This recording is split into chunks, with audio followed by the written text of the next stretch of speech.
Hello student, this is my first video on YouTube. इस video के help से मैं आपको क्लास 10th का mathematics chapter number first real numbers के बारे में पढ़ाने वाला हूं।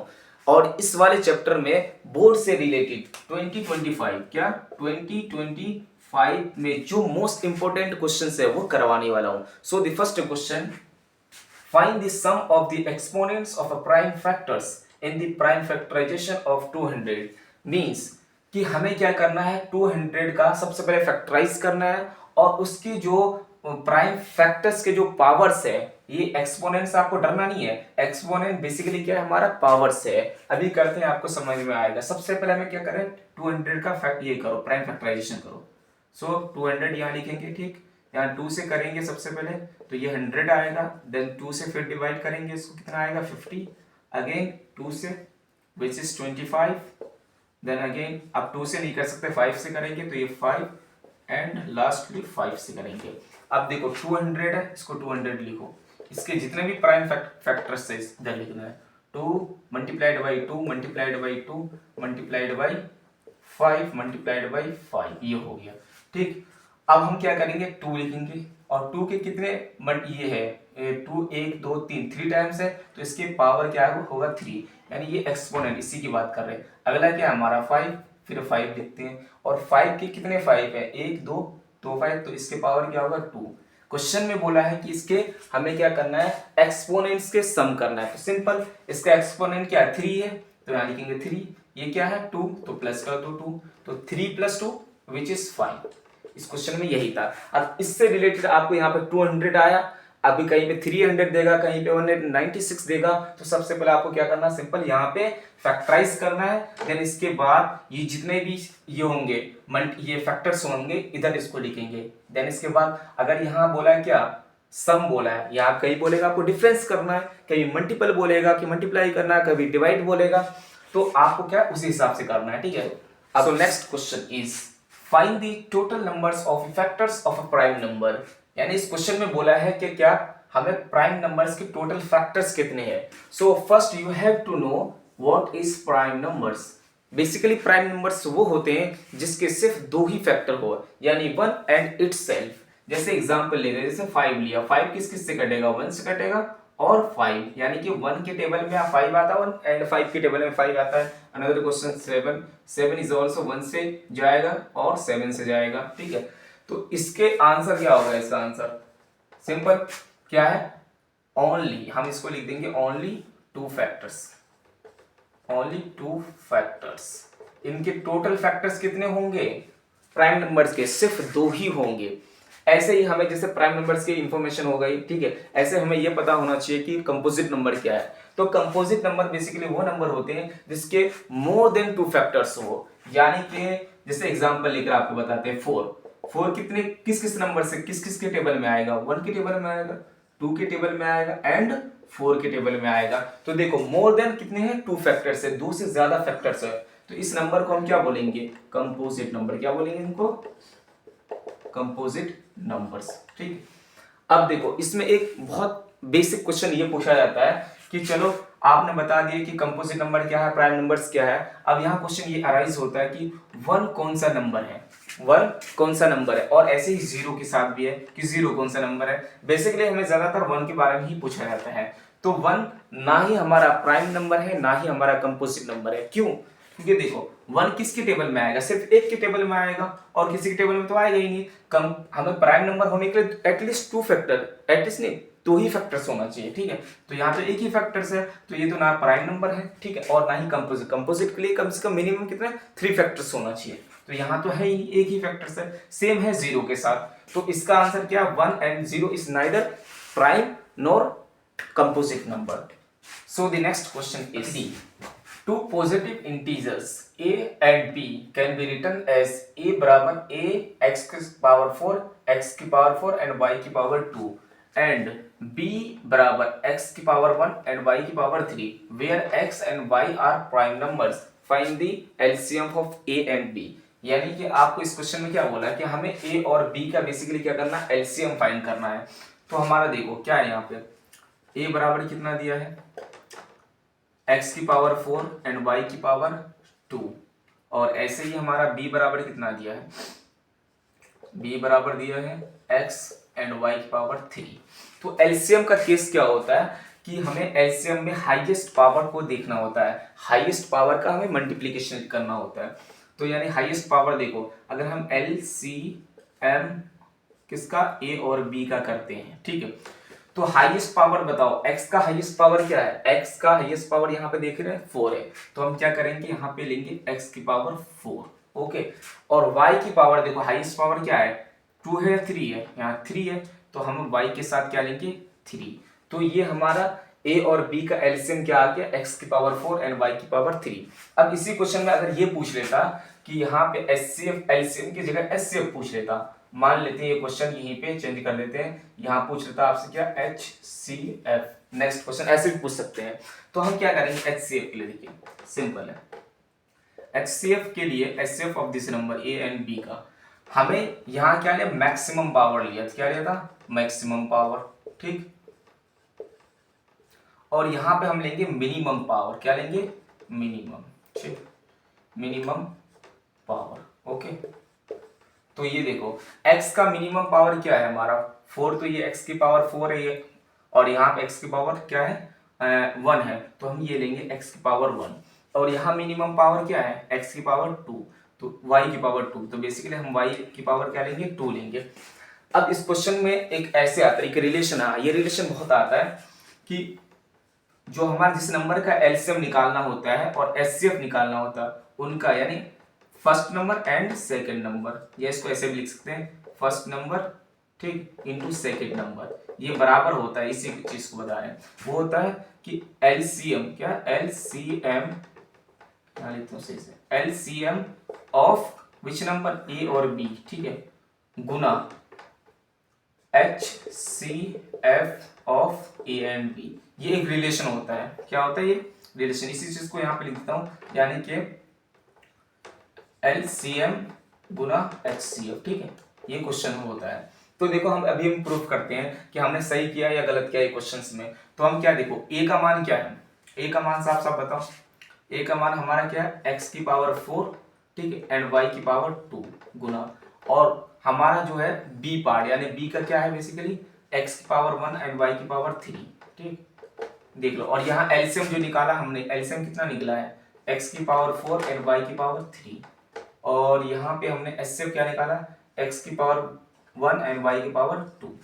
तो देखो 4 और यहाँ 1, यहाँ पावर क्या है 1 है ना, तो यहाँ पे मल्टीप्लाई करेंगे इसके क्या पावर ऐड हो जाता है, तो x की पावर 5 एंड y की पावर क्या है, यहाँ 3 है, यहाँ क्या है 2 है, तो y की पावर 3 आ गया। तो देखो अगर ये इसके बराबर हो गया तो इसका मतलब हमने सही किया, यहाँ x की पावर 4 एंड यहाँ पे x की पावर 1, तो हमारा क्या होगा x की पावर 5 होगा और y की पावर भी क्या होगा 5 होगा।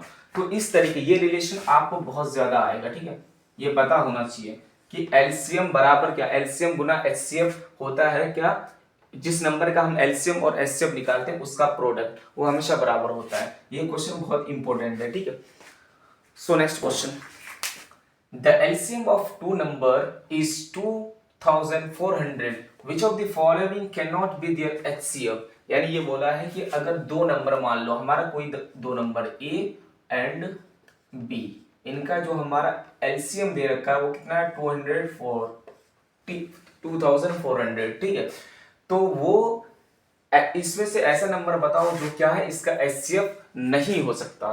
तो देखो अगर इसमें से हम कोई भी नंबर लेंगे, ठीक है, जैसे हमने 300 लिया, अगर ये 300 इसको 2400 को कंप्लीटली डिवाइड कर रहा है, ठीक है, तो इसका मतलब क्या है ये इसका एचसीएफ है, ठीक है, यानी जो एचसीएफ नहीं होगा, यानी कि इनमें से देखना कौन सा ऐसा नंबर है जो इसको कंप्लीटली डिवाइड ना कर रहा हो, क्योंकि जो एचसीएफ होगा वो इसको डिवाइड बिल्कुल करेगा, यानी इसके फैक्टर्स में बिल्कुल आएगा, यानी इसको डिवाइड कर देगा। जैसे मान लो अगर मैं इसको लेता हूँ, ठीक है, 400 को इससे पूरा कट जाएगा, तो ये हमारा एचसीएफ तो हो नहीं सकता, और ना ही 300 एचसीएफ हो सकता, और 6 है, 6 4 से ये भी नहीं होगा, ठीक है। अब देखो हम 500 से करते हैं, अगर मैं इसको 500 से करता हूँ, ठीक है, डिवाइड, तो ये कंप्लीटली डिवाइड होता है नहीं होता है, इसका मतलब ये जो नंबर है ऑप्शन सी ये बिल्कुल करेक्ट है, यानी कि ये नंबर इस नंबर का एचसीएफ नहीं हो सकता। So the next question is, the question says the ratio of HCF and LCM of least composite and least prime number। यानी क्वेश्चन में ये बोला है कि आपको HCF और LCM निकालना है किसके, लीस्ट कंपोजिट नंबर और लीस्ट प्राइम नंबर। तो सबसे पहले हमें ये जानना होगा कि लीस्ट जो हमारा सबसे छोटा, लीस्ट का मतलब सबसे छोटा, लीस्ट कंपोजिट नंबर है क्या। लीस्ट कंपोजिट नंबर वो है 4, ठीक है। और जो हमारा ऐसे ही हम निकालेंगे least prime number. Least prime number क्या है हमारा, वो है 2। ये क्वेश्चन आता है, देखो अब इसका रेशियो बोला है, क्या बोला है कि HCF और LCM का रेशियो। तो हम क्या करेंगे, यहां लिख देंगे, पहले HCF बोला है ना, तो सबसे पहले आपको HCF लिखना है। क्या लिखना है, HCF किस नंबर का, लीस्ट नंबर का। वो लीस्ट नंबर क्या है, 4 है, ठीक है। यानी कि यहाँ बेसिकली ऐसे हम लिख देंगे यहाँ पे कंपोजिट नंबर का, ठीक है, कंपोजिट नंबर, ठीक है। और ऐसे ही हमें इसका नीचे लेना है LCM किसका, लीस्ट नंबर किसका, यहाँ प्राइम नंबर का, ठीक। तो ये बताओ जो सबसे छोटा हमारा, अब इनका क्या बोला, HCF और LCM निकालना है, ठीक है। तो सबसे पहले हम निकालते हैं इनका LCM। LCM बेसिकली क्या है, LCM तो हम सिंपल ऐसे भी कर सकते हैं, ठीक है। इधर 2 लिख दिया, सेपरेट कर लेते हैं, ठीक है, सेपरेट। और यहाँ पे इसको लेते हैं 4। तो 2 किससे जाएगा, 1 से जाएगा, और 4 किससे जाएगा, पहले 2 से, देन फिर उसके बाद 2 से जाएगा, ये खत्म। यानी 2 का क्या आया निकल कर 2, और इसका क्या है 4 का 2 and 2, ठीक है। तो यानी कि अगर हम बात करेंगे क्या HCF, तो HCF में क्या होता है, HCF में होता है मिनिमम पावर। मिनिमम पावर इसका क्या है, 2 का 2 है वो। और अगर हम LCM की बात करेंगे तो LCM का क्या, मिनिमम, LCM में हम मैक्सिमम पावर लेते हो, तो मैक्सिमम पावर क्या है हमारा 4 होगा, क्योंकि 2 यहाँ पे 2, तो हम इसको ऐसे लिख सकते हैं 2 की पावर 2। तो इस केस में हमारा LCM तो क्या आया है 4 आया, और HCF क्या है 2 आया। तो वैल्यूज को पुट करो, HCF कितना है 2 है, तो हम 2 लिख दिए, और LCM कितना है 4 है, 4 हो गया। इसको आप सिंप्लीफाई कर सकते हैं, ठीक है। तो ये क्या आ गया 1/2, या रेशियो बोला है तो इसको रेशियोस में लिखते हैं। जो ऊपर होता है न्यूमरेटर उसको हम पहले लिखते हैं, और फिर हम रेशियो देंगे, रेशियो साइन, और नीचे वाला 2 यानी डिनोमिनेटर को यहाँ, तो इनका रेशियो क्या आएगा 1:2 आएगा।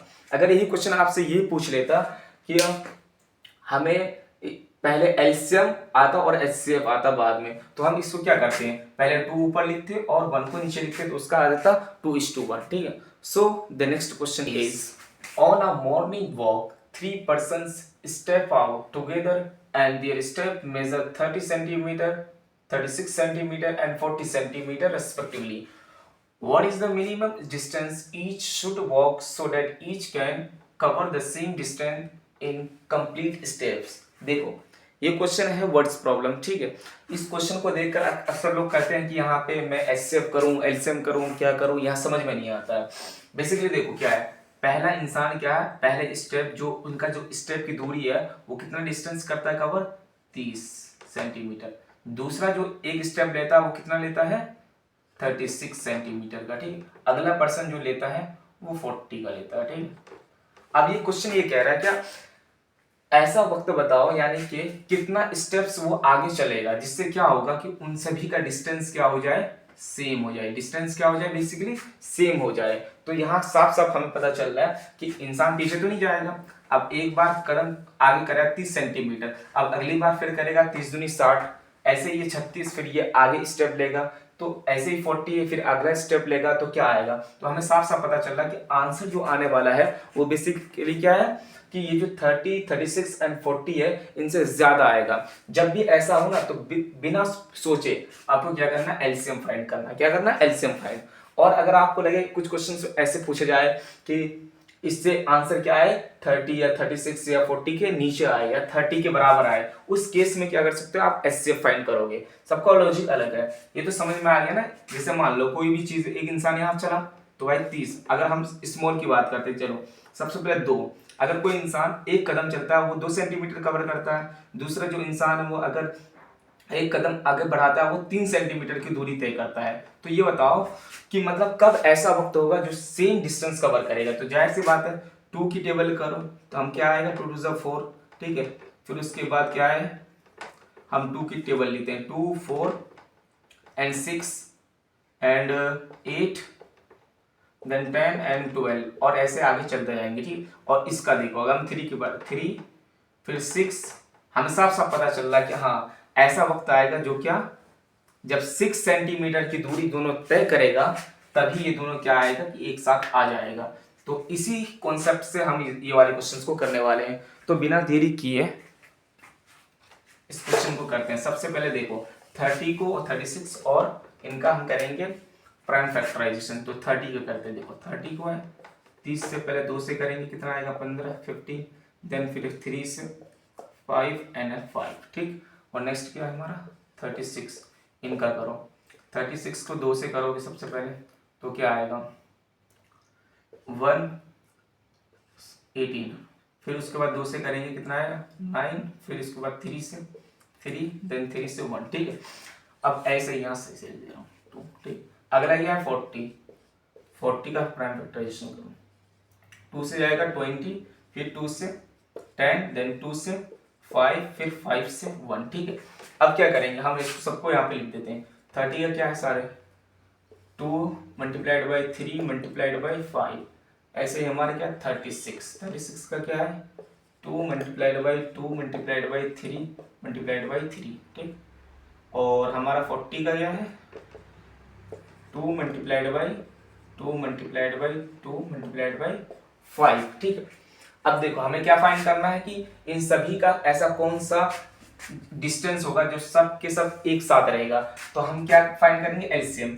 तो एलसीएम का क्या केस बताया था आपको कि हाईएस्ट पावर लेंगे। तो ये बताओ इसमें से हाईएस्ट पावर क्या है सबसे ज्यादा, यानी 40 में 2 सबसे ज्यादा है, या फिर 36 में 2 सबसे ज्यादा है, या 30 में। साफ साफ दिख रहा है हमें 40 में सबसे ज्यादा 2 है। तो हम क्या करेंगे, यानी बेसिकली लिखेंगे एल सी, यहाँ पे लिखते हैं क्या लिखेंगे LCM ऑफ 30, 36 एंड 40 क्या है, देखो कि हाईएस्ट पावर क्या है 2 का, हमारा हाईएस्ट पावर है 3, यानी 3 टाइम्स ऑफ 2 है, तो हमने इसको मल्टीप्लाई के साथ लिख दिया। अब ऐसे ही नेक्स्ट क्या है 3, देखो 3 हाईएस्ट पावर क्या है 3 की हाईएस्ट पावर 2 है। ऐसे देखो 5 की हाईएस्ट पावर क्या है, आप बोलोगे कि 5 की हाईएस्ट पावर, यहाँ तो 5 है ही नहीं, है ना, ये बोलना चाह रहे हो, ठीक है। हमें यहाँ पे भी 5 है, बेसिकली 5 की पावर क्या है 0 है। अब इसका आंसर क्या होता है, किसी भी नंबर के आगे 0 होता है वो क्या हो जाता है 1 हो जाता है। तो यहाँ पे हाईएस्ट पावर यहाँ 1 है, यहाँ 1 है, तो ऑब्वियसली हमें एक 5 लेंगे, 5 की पावर 1 है, ठीक। तो इसको हम अभी हटा देते हैं, ओके। अब देखो हम इसको करेंगे 2 2 4, ठीक, 4 2 8, यानी ये तो 8 हो गया, और ये 3 3 9, और ये हमारा 5 है, ठीक है। किसी को भी मल्टीप्लाई 9 5 45, यानी 8 मल्टीप्लाइड बाई 45, ठीक। अब हम इसको करते हैं, हम 8 5 40, ठीक है, 40 का 0 कैरी 4, ठीक। फिर 8 4 32 और 4 36, ठीक है। तो यानी कि हमें साफ पता चला कि ऐसा डिस्टेंस होगा जब यानी 360 सेंटीमीटर जो होगा उस टाइम सबके सब क्या है एक साथ रहेगा एक कदम में, ठीक है। तो इसका आंसर कितना हो गया 360, okay. So next question is explain why 7 multiplied by 11 multiplied by 13 plus 13 and 7 multiplied by 6 multiplied by 5 multiplied by 4 multiplied by 3 multiplied by 2 and multiplied by 5 whole bracket plus 5 are composite number. हमें basically ये बताना है कि ये जो number है पहला number और दूसरा नंबर क्या हमें एक्सप्लेन करना है क्यों ये हमारा कंपोजिट नंबर है। तो देखो कंपोजिट नंबर के लिए हमें सबसे पहले पता होना चाहिए कंपोजिट नंबर है क्या। अभी इस प्रीवियस वाले क्वेश्चन में मैंने आपको बताया है कि कंपोजिट नंबर वो नंबर होते हैं जिसका मोर देन 2 फैक्टर्स हो। क्या मोर देन 2 फैक्टर्स हो। जैसे मैंने पहले इस क्वेश्चन को लेते हैं, ठीक है। जैसे क्या है 7 मल्टीप्लाइड बाई 11 मल्टीप्लाइड बाई 13 और होल ब्रैकेट प्लस 13।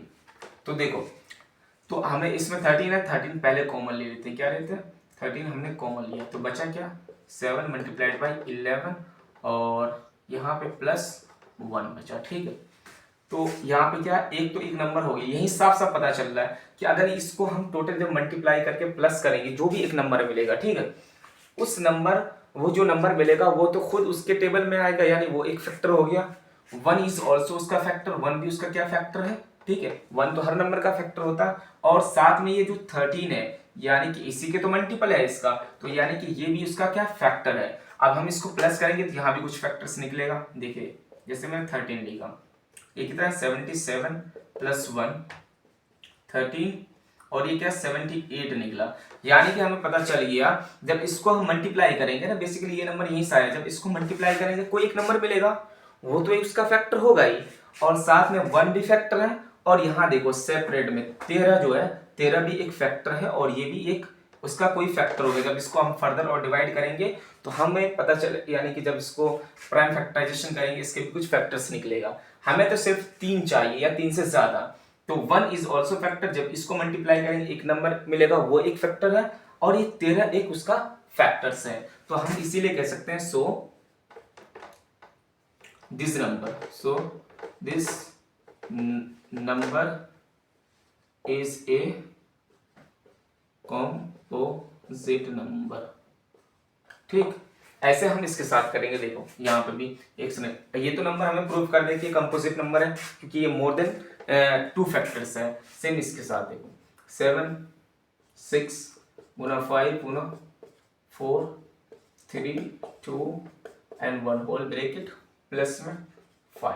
ठीक, हम क्या है देखो 5 यहाँ पे भी, यहाँ पे सबसे पहले 5 कॉमन लेते हैं। ठीक, अगला जितने भी नंबर सब इसको यहाँ पे लिख दो 6 4 3 2 1, और साथ में क्या है यहाँ पे प्लस 1। ठीक है, तो यहाँ ये करने कोई जरूरत नहीं, मल्टीप्लाई साफ साफ हमें दिख रहा है कि जब हम इसको पूरे सॉल्व करेंगे, मल्टीप्लाई करेंगे, प्लस करेंगे, फिर उसके बाद जो ये आंसर मिलेगा उसको फिर मल्टीप्लाई करेंगे, कोई एक नंबर मिलेगा, वो नंबर क्या है वो खुद उससे क्या होगा पूरा पूरा कट जाएगा। अगला क्या है एक नंबर हमारा 1, ये 2 फैक्टर्स हो गया।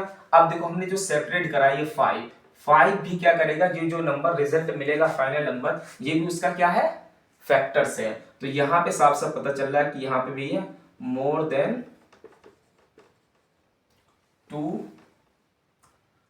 Factors, so we can say, तो हम कह सकते हैं कि ये जो नंबर जो है ये भी हमारा क्या है कंपोजिट नंबर है। ठीक, कुछ नहीं देखो, फिर भी हमें जैसे मान लो कोई भी नंबर आपको बताता हूं यहीं पे, जैसे मान लो मैंने कहा क्या 4 है, हमें पता है 4 का क्या है 1 है, और क्या 2 है और 3 है। जैसे मान लो कि अगर मैंने मान लिया 8 ले लिया, 8 किस किस से 8 चलो छोड़ो, दूसरा नंबर लेते हैं 12, यानी ये किस किस से 1 के टेबल में आएगा, 2 के टेबल में आएगा, 3 4 6 एंड 12, यानी कि ऐसा नंबर जिसका सिर्फ 3 यानी कि मोर देन 2 फैक्टर यानी कि 2 से ज्यादा फैक्टर्स हो, तो वो नंबर क्या होगा प्राइम फैक्टराइजेशन होगा, क्या होगा प्राइम कंपोजिट नंबर होगा। तो ऐसे ही देखो अब इसके टेबल में ये आएगा, तो जाहिर सी बात 1 तो है ही एक फैक्टर्स। अब जब इसको पूरे मल्टीप्लाई करें कोई एक नंबर मिलेगा, वही जो नंबर इसको मल्टीप्लाई के फॉर्म में कर दिया वो इसका फैक्टर होगा, और जब ये नंबर इसके मल्टीप्लाई है तो जाहिर सी बात है ये भी तो क्या इसका फैक्टर्स है, यानी 5 भी एक फैक्टर है। ठीक है, और क्या कहते हैं 1 भी है, और इसको मल्टीप्लाई करके जो आंसर मिलेगा वो फैक्टर है। इसमें और फैक्टर्स निकल सकता है, लेकिन हमें देखना 3 हो गया इनफ हमारे लिए, हम बता देंगे कि हमारा कंपोजिट नंबर है। कुछ नहीं करना है आपको, सिंपल क्या है कि जो भी नंबर इधर बाहर में होगा ना उसको कॉमन लेना है, वही हमारा एक फैक्टर हो जाएगा। ठीक है, और इसको मल्टीप्लाई करके वो दूसरा फैक्टर होगा, और 1 तो है ही फैक्टर, तो इस बेसिस से हम बोलेंगे ये नंबर क्या है हमारा कंपोजिट नंबर है। So the next question, so question number 8, check whether 6 की power n can end with the digit 0 for any natural number n। इसमें ये बोला गया है कि ये क्वेश्चन बहुत इंपॉर्टेंट है, इससे रिलेटेड क्वेश्चन आएगा। ठीक है, क्वेश्चन में ये बोला, मैं आपको देखो पहले मैं इधर लिख कर दिख रखा हूं, आपको ऐसे सॉल्यूशन करना है, समझा देता हूं कि ये क्वेश्चन कहना क्या चाह रहा है। देखो कहा कि 6 की पावर n, अगर हम n की जगह में कोई भी नेचुरल नंबर रखते हैं तो क्या उसके एंड में हमेशा 0 आएगा या नहीं आएगा, कोई सा भी। जैसे मान लो अगर हम 6 की पावर 1 रखते हैं तो क्या आएगा 6 आएगा, अगर हम 6 की पावर 2 रखते हैं तो क्या 6 मल्टीप्लाइड बाई 6 अगेन क्या आएगा 36 आएगा। तो यानी कि हमें जब 6 की पावर कोई भी नंबर रखेंगे तो लास्ट में हमेशा अगर 3 भी रखेंगे तब भी क्या आएगा लास्ट में 6 ही आएगा, कोई और नंबर इधर आएगा लास्ट में हमेशा क्या आएगा 6 आएगा। तो अगर किसी भी नंबर के एंड में 0 होने के लिए वो क्या होना चाहिए, जो ये जो नंबर है हमारा, इसको जब अगर हम क्या करेंगे प्राइम फैक्टराइजेशन करेंगे तो वो आना चाहिए, जैसे मान लो 6 पावर n है, अगर हम इसका प्राइम फैक्टराइजेशन क्या करते हैं, यहाँ करते हैं, जैसे 6 है, एक 2 से जाएगा, 3 आएगा, देन 3 से जाएगा, ठीक है। तो ये इसका प्राइम फैक्टराइजेशन क्या है 6 का, 2 एंड 3। लेकिन किसी भी नंबर के एंड में 0 होने के लिए उसका जो यानी कि प्राइम फैक्टराइजेशन है वो इस फॉर्म में होना चाहिए, 2 एंड 5 के फॉर्म में होना चाहिए, 2 और 5, तभी ये क्या होगा, कोई भी नंबर वो एंड में 0 हो जाएगा। जैसे एग्जांपल लेते हैं, क्या है ये 10 है, क्या है 10, ठीक है, 10 की पावर कुछ भी रखते हैं, ठीक है, मान लो 1 रखते हैं, तो हमें इस 10 को देखो प्राइम फैक्टराइजेशन करते हैं, 2 से जाएगा तो क्या आएगा 5, देन 5 से जाएगा, तो यानी कि ये 2 और 5 के फॉर्म में आया है। तो हम बोल सकते हैं कि अगर हम यहाँ कोई भी नेचुरल नंबर रखते हैं, क्या 10 की पावर में कोई भी नेचुरल नंबर रखते हैं तो उसके एंड में हमेशा 0 आएगा। क्यों आएगा, क्योंकि इसके प्राइम फैक्टराइजेशन करने पर इसके क्या आ रहा, किस फॉर्म में रहा, 2 एंड 5 के फॉर्म में आ रहा, ठीक है। ऐसे ही आप अगर क्या कर लो 100 ले लो, ठीक है, 100 की पावर में कुछ रखो, 1 रखो, तो भी क्या आएगा आंसर में, हमेशा क्या आएगा कि 1 रखोगे तब भी 0, क्योंकि अगर हम 100 का फैक्टर करके देख लो, 100 का फैक्टर करेंगे 50 आएगा, फिर 2 से फैक्टराइजेशन करेंगे तो 25, अगेन हम 2 5 से करेंगे अब, तो क्या आएगा 25, सॉरी 5 आएगा, फिर 5 से करेंगे 1 आएगा। तो यहाँ साफ साफ देखो 2 की पावर क्या है 2 एंड 5 की पावर क्या है 2 है, यानी 2 और 5 की टेबल 5 के फॉर्म में आया। तो हम बोल सकते हैं कि अगर हम 100 के कोई भी पावर रखें तो उसका आंसर हमेशा क्या आएगा, लास्ट डिजिट में वो 0 आएगा। लेकिन इस केस में साफ साफ दिख रहा है कि नहीं आएगा। इससे रिलेटेड आपको क्वेश्चन आएगा, बताओ 4 की पावर n है तो क्या इसके एंड में कभी 0 आएगा या कभी 6 आएगा, तो इस तरीके का क्वेश्चन आता है। तो इसका सोल्यूशन ये है आपको, ठीक है। देखिए any number that can and with digit 0, कोई भी नंबर को अगर एंड में 0 आना है डिजिट में, तो 0 लास्ट डिजिट में अगर 0 आना है तो मस्ट कंटेन 2 एंड 5 उसके, ठीक है, यानी कि जो नंबर है इसका जो अगर हम प्राइम फैक्टराइजेशन करेंगे वो 2 और 5 आना है एज देयर प्राइम फैक्टर, ठीक है। जैसे 6 की पावर n, तो यहाँ 2 की पावर कुछ भी हो, 3 की पावर, यहाँ पे साफ साफ देखो अगर हमने 6 का किया तो क्या है, यहाँ 2 की पावर आया और n 3 की पावर कुछ आया, ठीक है। तो as we can see that 6 की power n can only contain 2 and 3 as their prime factors, therefore it cannot end with digit 0। इसीलिए क्या होगा, इसके यानी 6 की पावर n जो है कुछ भी रखे, n is a natural number, तो उसके एंड में 0 कभी भी नहीं आएगा, ठीक है। इस तरीके का ये सॉल्यूशन है, आप इसको स्क्रीनशॉट ले सकते हैं, ठीक है। So next question is prove that square root 5 is an rational numbers. ये जो इस तरीके के क्वेश्चन है सीबीएसई वालों का क्या ही बताएं, सीबीएसई वाले इतने इससे इस क्वेश्चन से प्यार करते हैं, हर एक बोर्ड के सभी बोर्ड के एग्जाम जितने भी होते हैं इस तरीके के क्वेश्चन आपको मिलेगा डेफिनेटली, ठीक है।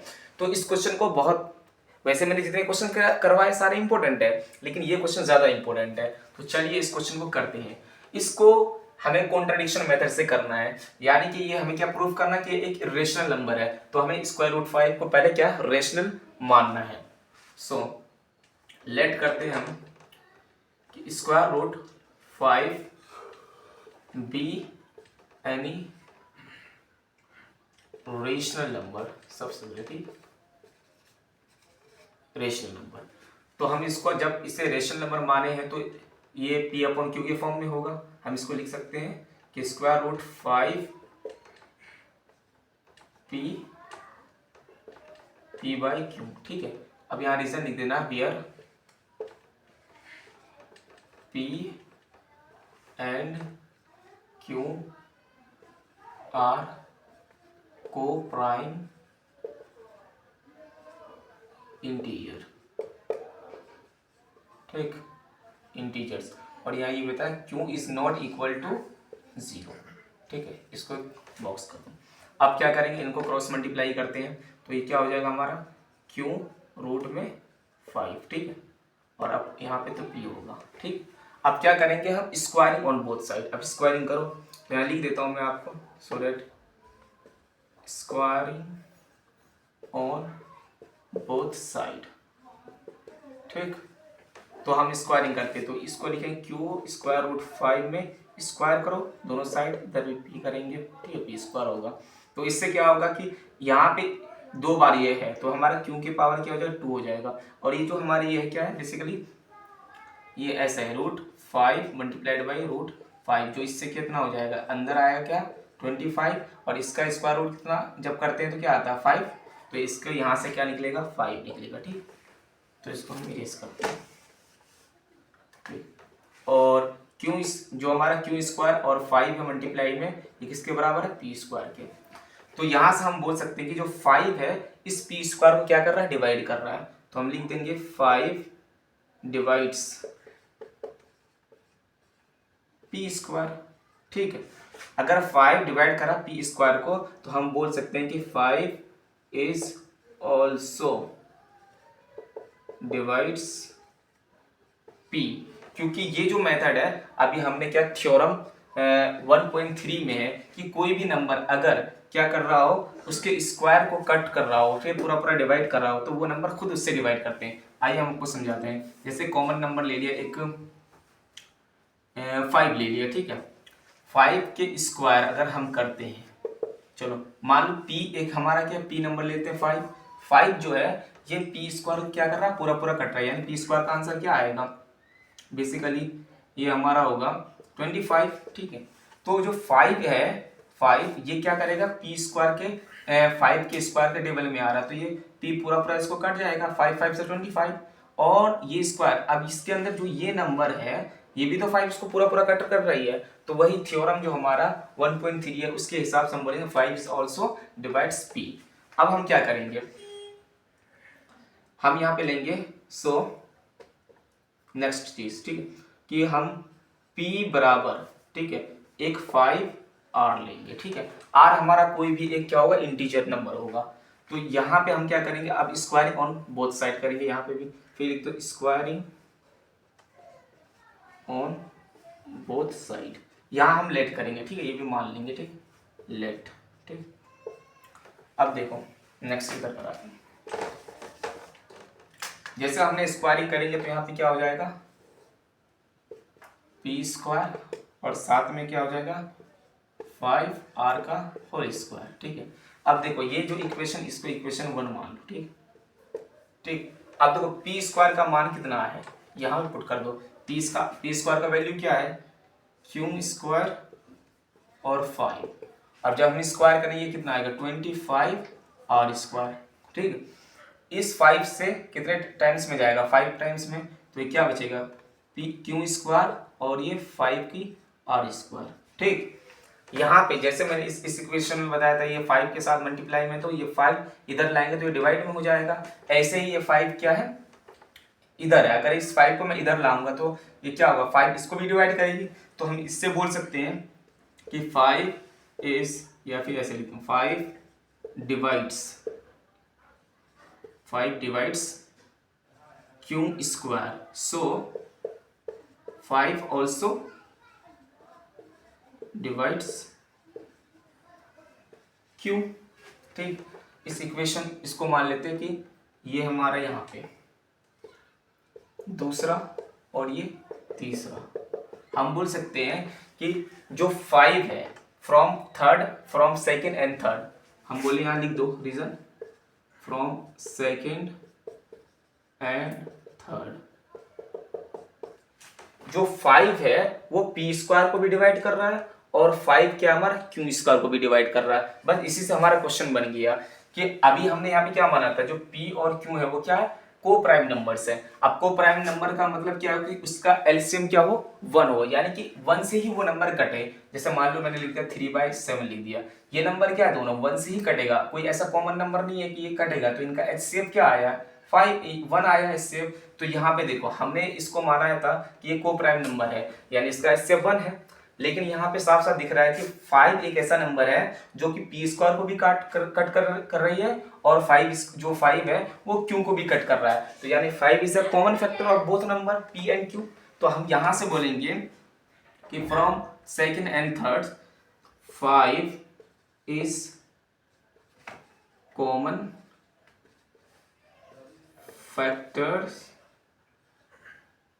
Factor of P and Q.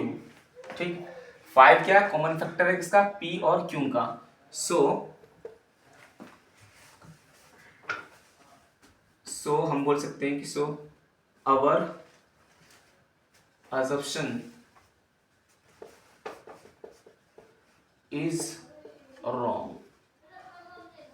अगर ये हमारा assumption रॉन्ग है, हमने इसको क्या माना था कि रेशनल नंबर है, तो हम कह सकते हैं कि yes √5 is an irrational number.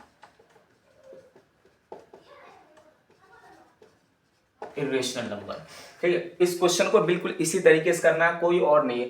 ज्यादा प्रॉब्लम होगा, लेकिन ये क्वेश्चन को ज्यादा एक बार नहीं समझ में आएगा, आपको दोबारा करिए, ठीक है, समझ में आ जाएगा। क्योंकि ये क्वेश्चन बहुत इंपॉर्टेंट है। यहाँ पे 5 यही सेम मेथड है, जो नंबर आपको दिया जाएगा उसको क्या लेट मान लें कि वो रेशनल नंबर है, ठीक है। उसको फिर हम क्या करेंगे, पी अपन क्यू के फॉर्म में लिख देंगे, जो कि हमारा इसको मान लें पी और क्यू क्या है, को प्राइम नंबर्स है और क्यू नॉट इक्वल टू 0 है। फिर हम क्या करेंगे, इसको क्रॉस मल्टीप्लाई करेंगे, फिर स्क्वायरिंग करेंगे, स्क्वायरिंग करके ये रिजल्ट मिलेगा, ठीक है। अब इस रिजल्ट के हिसाब से हम बता देंगे कि 5 क्या है, इस नंबर को पी स्क्वायर को पूरा पूरा डिवाइड कर रहा है, तो 5 क्या है, पी को भी डिवाइड करेगा थ्योरम 1.3 से, ठीक है। अब फिर ये क्या लास्ट में हम क्या मान लेंगे, जो ये है पी को हम कोई एक इंटीजर जिससे आर मान लेंगे, उससे क्या इसको मल्टीप्लाई करेंगे। फिर इसको हम क्या करेंगे, स्क्वायरिंग करेंगे बोथ साइड, ठीक है, squaring on both side, then square करने के बाद हमारा रिजल्ट ये होगा। फिर जिस तरीके से हमने यहाँ पे बोला था कि 5 डिवाइड कर रहा है पी स्क्वायर को, सेम यहाँ बोलेंगे 5 डिवाइड कर रहा है क्यू स्क्वायर को। तो अभी हमने देखा कि पी और क्यू का को प्राइम नंबर लिया था, को प्राइम का 1 ही कॉमन फैक्टर्स होता है, लेकिन हमने यहाँ प्रूफ कर दिया कि 5 is also factors of P and Q. तो हमारा जो एक्सेप्शन माना था कि हमारा ये क्या है, रेशनल नंबर है, वो हमारा क्या हो जाएगा, गलत हो जाएगा।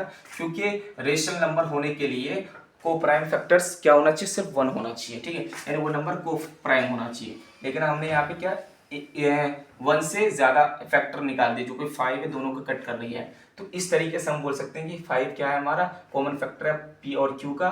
सो हमने जो माना था वो क्या गलत है, इसीलिए 5 क्या एक हमारा इरेशनल नंबर है।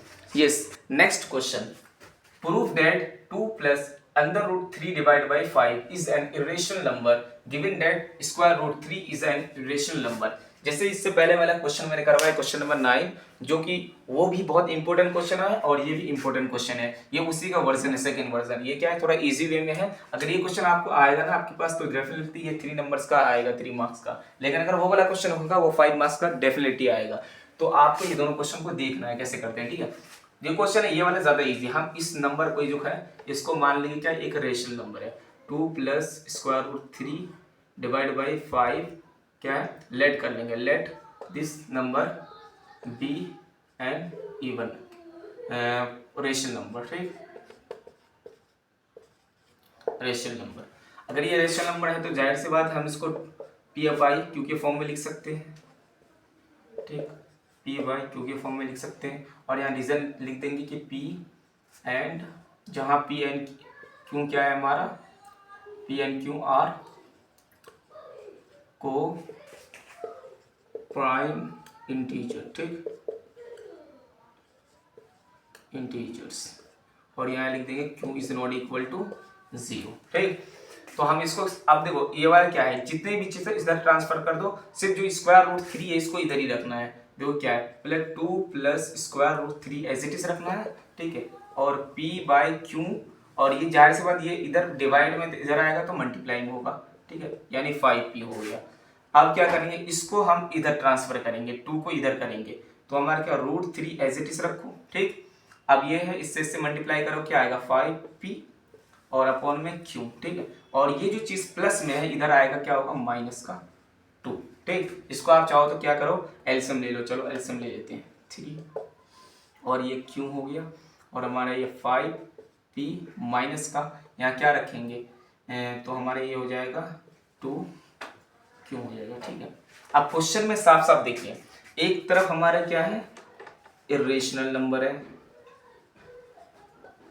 ठीक, इरेशनल नंबर है, और इधर देखो हमारा p और q क्या है को प्राइम इंटीजर्स है।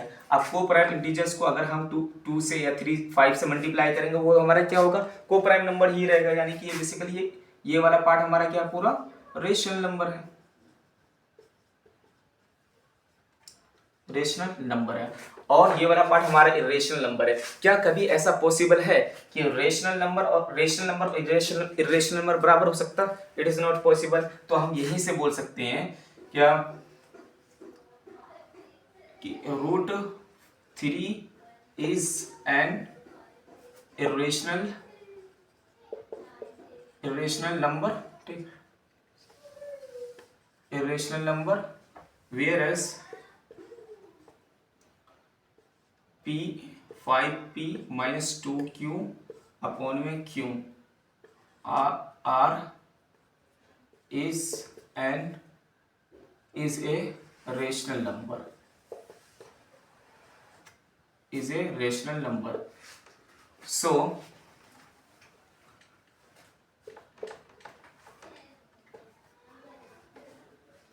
rational number, so both is not equal, so our assumption is wrong। अगर ये हमारा assumption wrong है तो ये हमारा क्या होगा, ये जो वाला चीज है 2 + 5a √3 divide by 5 is N, हम लिख देंगे सो 2 + √3 divide by 5 is an irrational numbers, ठीक है।